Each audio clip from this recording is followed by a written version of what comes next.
And next formula, next conditional that we have done is wherever I have crossed the next month, the date should be conditionally formatted with gray color, like we have here. Okay, like we have here. So here, let's understand one important thing is I need to know what is my end of month. So this is my date. What is my end of month? End of month is we can use EVO equal to EVO bracket. This is my start date, comma, months is where which from month which month I need to start. Let's say 0. Let's keep it. Or if you wanted to understand, let's skip 0. So this will give a date value. Okay, the date value. If you want to convert into date, it will show 28th of Feb is the last day of this month. Let's change it to March. It should show 31st March is my last day. In this, I need to know what is the number of days, number of days. So you can use equal to day of serial number is use this one. Okay. So I have 31. Okay. Or you can use the same formula here itself and say day of this. Okay. Here it's changed, some date is changing because in date it is in date format, change it to number format, reduce the you know thing. Okay, so if I change it to 1st of Feb, it will give you 28 days. Now I also need to know, see, to understand, the date is, carry forward, like it is going beyond the 28 number of days. I need to understand what is the days difference between this date to this particular date. Let's say 20th Feb minus 1st of Feb is, it will show 28 days, right? Say for example, equal to this date minus b b2. I have a February, so it will show what, 0 days. There is no difference between if I comparing the same date. So if I need to drag here, it will show some dates here. It is not, it is wrong formula because I need to keep this as date as static and change it here. So it will show this date to 1st of Feb. Here it is a 1 day difference. So similarly, I have 27, 28 of days of difference here.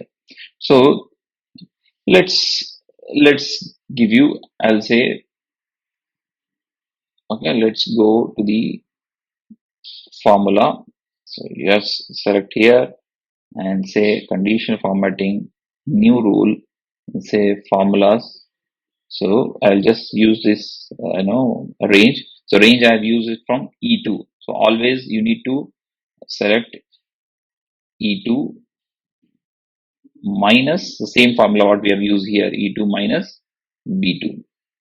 Okay, is greater than how many days we have? 28 days for February. 28 days.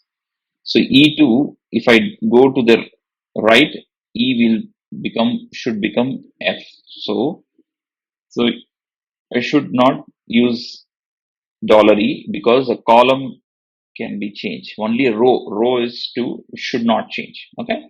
So keep E2 minus B2 is date. I always keep the date, same date, like I use it for this formula, greater than 28 days.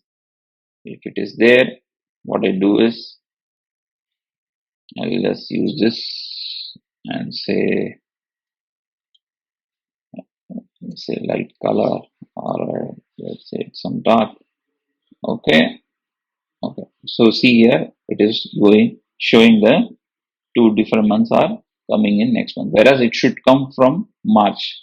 Okay, same thing, nothing, like manage rules, say go again, edit rule, minus, keep -1. It is not showing for 28, greater than 28 means I should keep -1, means it will show 27, until 27 it will show. Just keep the formula, okay, and apply. So see here, it is showing March.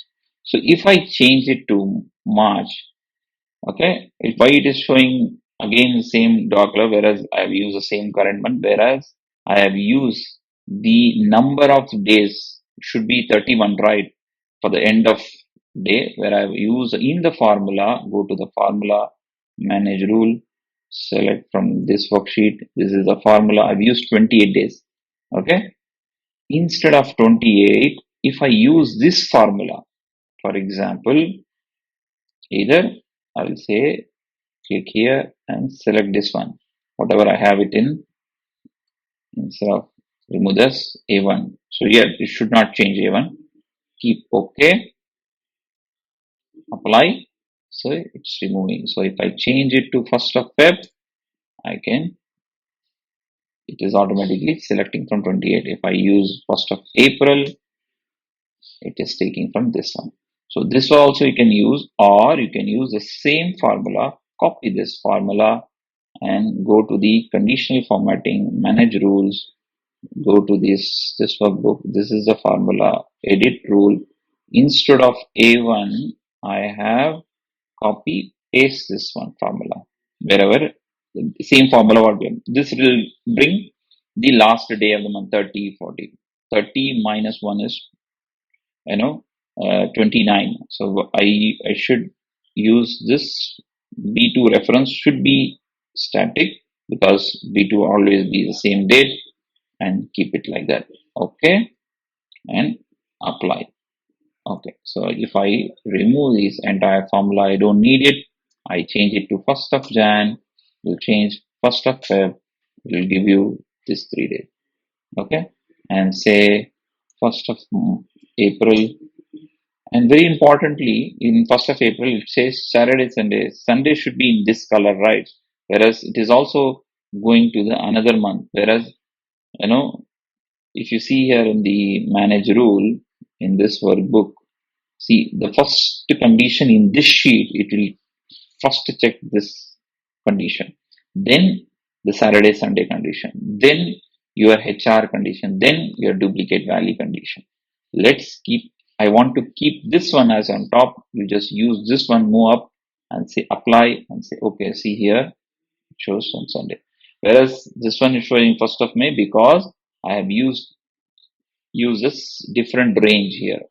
So here if you see, this one it is from this one from 2nd row, and this one is from 3rd row. Okay, that's the reason. 2nd row, wherever I have, it will still showing for only for 2nd row. 3rd row when it comes, because this row formulas apply for 3rd row. Okay, that's how we can do it.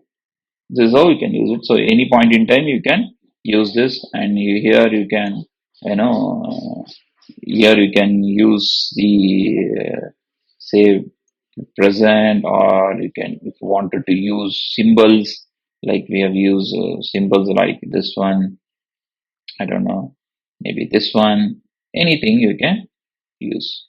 Also you can use like this. So we will learn much more on this one, and then we will take a count and everything. Okay, thank you very much, and I hope you have learned this. And if you understand cell references, and this will be much more little easier. Whereas only you need to understand little formulas, and one important thing is that this Excel automatically does the cell referencing, like we drag and row wise, column wise we drag. Excel by itself does it just by selecting the range. So that is the advantages we have here. So you can use this particular sheet once you create it any point in time.